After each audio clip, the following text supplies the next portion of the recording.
Hola, hola, bienvenidos. Somos estudiantes de la Universidad Central de Venezuela, específicamente de la Facultad de Humanidades y Ciencias, de la Escuela de Psicología.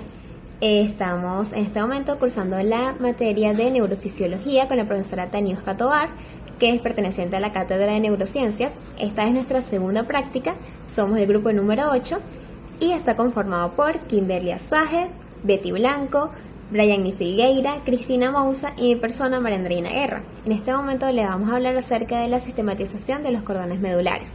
Vámonos a la introducción. Tiene unas estructuras blanquecinas y alargadas llamadas cordones medulares. Estos cordones medulares tienen un conjunto de axones mielinizados que se llaman haces o fascículos. Estos haces pueden ser ascendentes o sensitivos y descendentes o motores. Los haces ascendentes, como su nombre lo indica, son aquellos que llevan la información desde los centros medulares a centros encefálicos, y los haces descendentes son los que llevan la información desde los centros encefálicos hacia los centros de la médula. Los haces ascendentes tienen tres receptores: esteroceptivos, propioceptivos y vicerreceptivos. Los esteroceptivos son los cutáneos o los de la piel. Los propioceptivos son los receptores que están en los músculos, tendones y huesos, y los vicerreceptivos son los receptores de las vísceras. Los cordones medulares tienen su nombre según su ubicación. Son tres: está el cordón anterior, el cordón lateral y el cordón posterior. En la médula espinal hay una lámina llamada lámina de Rexel, muy importante, porque estos son un conjunto de neuronas, unos grupos neuronales, y esta lámina va del 1 al 10. Cada número de la lámina tiene un nombre o un núcleo, y su importancia radica en que muchos haces se originan desde ahí, envían información desde ahí o reciben información desde ahí. Entonces, ahora mis compañeras van a empezar a explicar qué concepto tiene cada cordón, qué haces lo componen, cuáles son sus vías y qué función tiene. Cordón anterior. El cordón se refiere a una de las tres regiones principales de materia blanca en la médula espinal. Está ubicado en la parte frontal de la médula espinal y contiene fibras nerviosas ascendentes y descendentes que transmiten información sensorial y motora entre el cerebro y el cuerpo. Tractos ascendentes. Tenemos al tracto espinotalámico anterior. Es un tracto que se inicia en las neuronas de las láminas de Recet y termina en el tálamo. Es la vía de transmisión más importante en humanos y la más reciente desde el punto de vista filogenético. Es una proyección principalmente contralateral que se origina en neuronas situadas en todos los niveles espinales, aunque su máxima densidad corresponde a niveles cervicales superiores, donde se observa además la mayor concentración de células de proyección ipsilateral. Los tipos de información sensorial transmitidas a través del tracto espinotalámico se describen como sensación afectiva. Esto significa que la sensación va acompañada de una compulsión a actuar. Tractos descendentes. Tenemos al tracto corticoespinal ventral. La vía corticoespinal está formada por los axones de las neuronas motoras que viajan desde la corteza motora a la médula espinal. Estas neuronas controlan los movimientos voluntarios de las extremidades y el tronco. Este sistema motor es uno de los últimos en desarrollarse, ya que las fibras de la vía corticoespinal terminan de mielinizarse aproximadamente 2 años después del nacimiento. Tracto vestibuloespinal. Se origina en el núcleo vestibular lateral y pasa a través del tallo cerebral y del funiculus anterior de la médula espinal, en el lado ipsilateral. A todos los niveles de la médula espinal median los ajustes a la postura y los movimientos de la cabeza, ayudando también a mantener el equilibrio.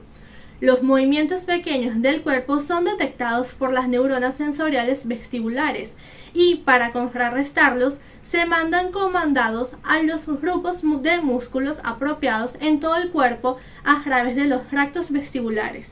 Tracto tectoespinal. Se origina en las capas profundas de los colículos superiores e inmediatamente después cruza la línea media para pasar anterior al fascículo longitudinal medial, ya a través de las protuberancias y el puente.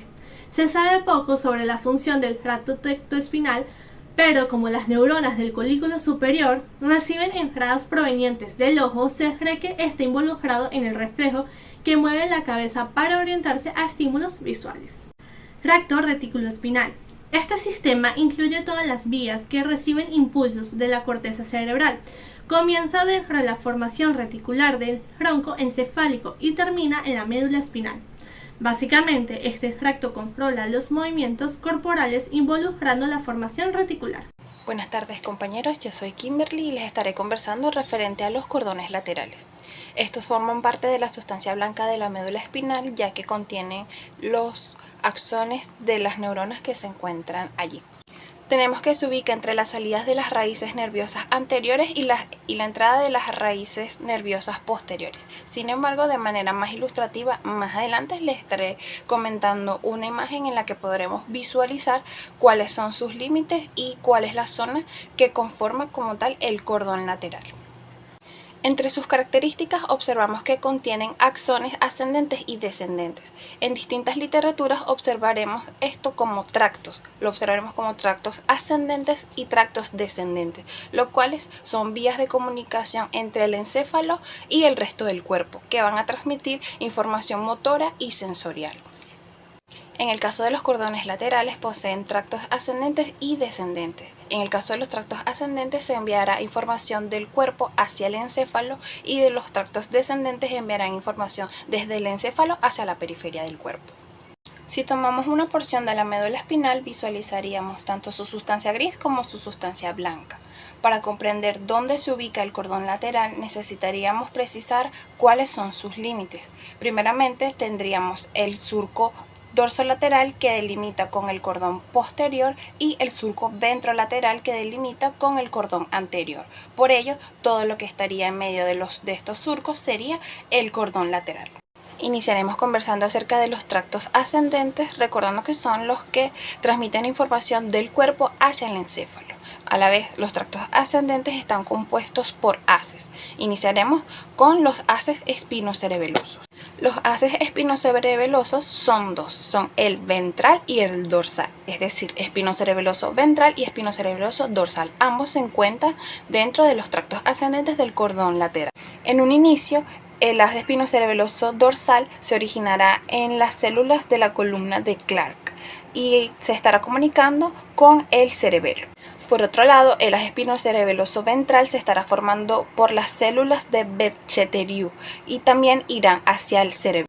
Los haces espinocerebelosos informarán sobre la sensibilidad inconsciente del tronco y miembros inferiores, controlarán el movimiento, coordinación y equilibrio, e informarán sobre la posición y movimiento de articulaciones, información propioceptiva de los músculos. Continuando tenemos el haz espinotalámico dorsal que se origina en la sustancia gelatinosa de Rolando y se comunica con el tálamo. El haz espinotalámico dorsal informa sobre el dolor, temperatura del cuerpo y las extremidades.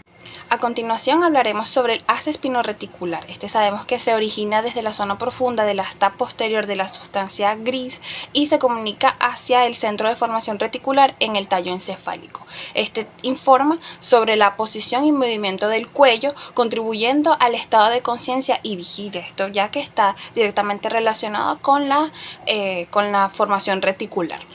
Este haz espinorreticular tiene una particularidad ya que sus fibras ascienden entremezcladas con las del haz espinotalámico y de forma visual en un gráfico de todos los tractos pareciera que está en la misma zona del haz espinotalámico. Ya a continuación les estaré mostrando, pero aunque se encuentran en la misma zona y a veces no esté representado, sí está presente y tiene una función específica. Aquí, como pueden ver, está la sistematización del cordón medular lateral y todo lo que está en las zonas verdes son los tractos ascendentes de los que estamos conversando. En esta zona podrán visualizar que el tracto espinorreticular se ve en el mismo lugar que en el espinotalámico dorsal, por eso se está representando con dos tonos de verdes distintos, queriendo decir que están en el mismo lugar pero son estructuras distintas. Continuando con los tractos ascendentes, tenemos el haz espinotectal, que se estará originando en lo profundo de la sustancia gris del asta posterior y se comunicará hasta el colículo superior del mesencéfalo en la parte superior del tronco encefálico. El haz espinotectal transmite información exteroceptiva y propioceptiva de los movimientos reflejos de la cabeza y los ojos. A continuación tenemos el haz espino-olivar, que se origina en lo profundo de la sustancia gris del asta posterior y va hasta el núcleo olivar u oliva vulvar. Son lo mismo, solo que en distintas literaturas pueden recibir estos nombres. Este se encuentra en una porción inferior del tronco encefálico y estará informando sobre la posición, movimiento del cuerpo, el equilibrio y la coordinación motora. Por último, tenemos el haz dorsolateral o del Lisover, el cual es bastante particular ya que tiene una función de interconexión tanto ascendente como descendente. Este va a estar originándose entre el cordón posterior y el cordón lateral y se va a estar terminando, es decir, comunicando con la sustancia gelatinosa del asta posterior. Este está en el medio de ambos cordones y tiene una función de interconexión, es decir, que va de mutua conexión. En este caso va a estar informando sobre la sensibilidad facial, la temperatura y el dolor. Para finalizar, nuevamente les dejo el esquema de la sistematización del cordón medular lateral, el cual, recordándoles que la parte verde, todas las partes verdes señaladas son las que corresponden a los tractos ascendentes. Ahora vamos a proceder a hablar de los tractos descendentes del cordón lateral. Este cuadro es cortesía del libro de Parras Navas de Neuroanatomía de 1989. En este describe que hay 4 haces, cada uno se originan en diferentes partes, pero tienen la misma terminación que es el asta anterior. Entonces procedemos y comenzamos con el córtico espinal lateral, el cual se origina en la corteza cerebral y se extiende ininterrumpidamente hasta las neuronas motoras en la sustancia gris de la médula. Cumplen la función de controlar y modular los movimientos voluntarios y ejerce influencia facilitadora sobre las motoneuronas alfa, que estas a su vez actúan sobre los músculos flexores y ejerce funciones inhibitorias sobre las que actúan en los músculos extensores. El siguiente es el haz rubroespinal, el cual se encuentra por delante del haz corticoespinal. Sus fibras se extienden del núcleo rojo en el mesencéfalo hasta las neuronas motoras en la base del asta posterior de la sustancia gris. Facilitan las neuronas flexoras alfa e inhiben las extensoras de forma similar como lo hace el haz corticoespinal, y ejerce el control postular y las coordinaciones del movimiento. El haz olivoespinal se origina en la oliva vulvar y la función aquí dice no precisada, pero recordemos que este cuadro, como les dije al principio, viene del libro de Parras Navas de 1989. Revisamos bibliografía un poco más actual. El libro que revisamos creo que es un atlas también de neurociencia, como de 2020, si no es un poquito antes, en el que especifica que la función de este haz es transportar información sobre el control del equilibrio y la coordinación de los movimientos, desde el núcleo olivar inferior en el tronco encefálico hasta las neuronas motoras superiores en la médula espinal. El núcleo olivar inferior recibe información de diversas áreas del cerebro, incluyendo el cerebelo y el núcleo vestibular. Ahora vamos con el retículo espinal. Tiene su origen en la formación reticular de la médula espinal, de la médula oblongada, en el mesencéfalo, y a medida que desciende constituye 2 grupos de fibras, las mediales y las laterales. El haz lateral proviene de neuronas reticulares vulvares que descenderán dentro de los haces corticoespinal lateral. Realizan una acción inhibitoria en las neuronas motoras alfa y gamma. Estas modulan el movimiento y la postura del cuerpo. En general, estos tractos descendentes controlan los músculos axilares y la postura. Para finalizar, aquí hay un dibujo con un corte transversal de la médula en donde se señalan los tractos descendentes. Este que está aquí es el haz corticoespinal. Este que está aquí es el rubro espinal. Por acá abajito chiquitico tenemos el oligoespinal y aquí de este lado tenemos el retículo espinal.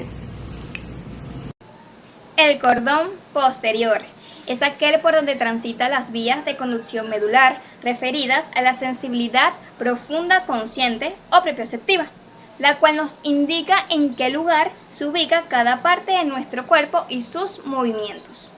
También regula el tacto epicrítico, que nos dota de la capacidad de poder discernir entre tamaños, formas, texturas o entre dos puntos distintos de la piel. Las fibras del cordón posterior se comportan de tal manera que penetran la raíz posterior del ganglio raquídeo y al llegar a la médula se dividen en fibras ascendentes y descendentes.